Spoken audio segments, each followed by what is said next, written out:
नाम जमा दादी, हम सिंगर पुनीता प्रिया और हमारे भैया रंजित भैया और बहुत ही अच्छे तबला वादक और नाल वादक दोनों में अंतर है। दीदी भैया बहुत ही अच्छा बजाएंगे आई कहा और रिकॉर्डिस्ट साथ ही साथ म्यूजिक डायरेक्टर, बहुत सारा प्यार आशीर्वाद मिलेला।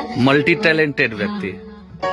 भैया के कुछ भी बजवा देखिए, आर्गन भी बजा लेता नहीं भैया और रिकॉर्डिंग भी एकदम मस्त करेगी और म्यूजिक भी मस्त करेगी। भैया के साथ एक छोटा मोटा गाना गाया था नहीं हम, जैसे हम गोले बनी हमारे बड़े भैया अभिषेक भैया के साथ आई वे गाना से जो रही कि रंगोरी के तनो पर फूल दहिया नमीना होखे,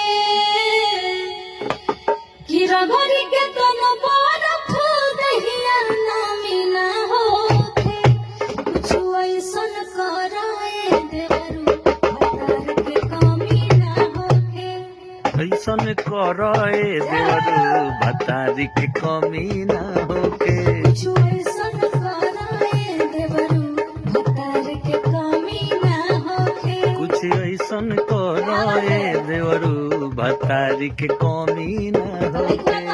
कहो गरमी होखे बेसी का खइलू अंडा भौजी, गर्मी होके बेसी का खइलू अंडा भौजी, गरमी होखे बेसी का खइलू अंडा भौजी, चुई ना पसे ना पिया दुनु बेरा ठंडा भौजी, चूही ना पसे ना पिया दुनु बेर ठंडा भौजी। अरे चुई ना पसे ना पिया दुनु बेरा ठंडा भौजी, चूही ना पसे ना पियो दुनु बेर ठंडा भौजी।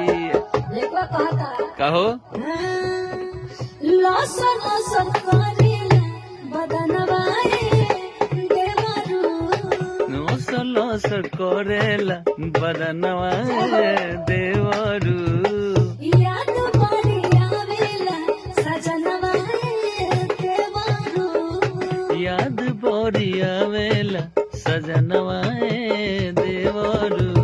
आदिया भजैया कहो लसन लसन करेला बदनवाए देवरू, याद पड़ी आवेला सजनवाए देवरू,